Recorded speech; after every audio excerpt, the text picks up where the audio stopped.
എന്തിനങ്ങോട്ട് കെട്ടിയെഴുന്നല്ലേ? ചെക്കന്റെ വീട്ടിലേക്ക്. അല്ല, കല്യാണം ആലോചിച്ച് വന്ന ചെക്കന്റെ വീട്ടിലേക്ക് ഞാനും പോവാം. കൽമേത്തത്തര കൂടെ. ഞാൻ പറഞ്ഞോളൂ അവരോട്. വേണ്ട, ഇത്രയൊക്കെ കാട്ടിക്കൂട്ടിട്ട് നിന്നെ വിശ്വസിക്കണല്ലേ? എനിക്കൊന്നും അറിയില്ലായിരുന്നു. എന്നോട് ക്ഷമിക്കണം. അങ്ങനെയൊന്നും ഞാൻ നിന്നെ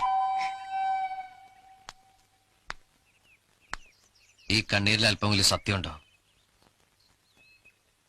പണ്ട് LP സ്കൂളിലേക്ക് എന്റെ തോളത്തിരുത്തി കൊണ്ടുവരുന്ന രുക്മിണിയെ എനിക്ക് വിശ്വാസമാണ്.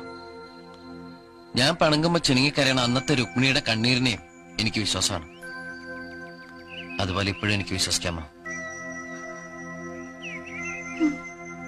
കൽമയത്താത്തവരെ കാര്യങ്ങളൊക്കെ പറഞ്ഞ് മനസ്സിലാക്കിയിട്ടുണ്ട്. വേറെ പ്രശ്നമൊന്നുമില്ല. പോയിക്കോ.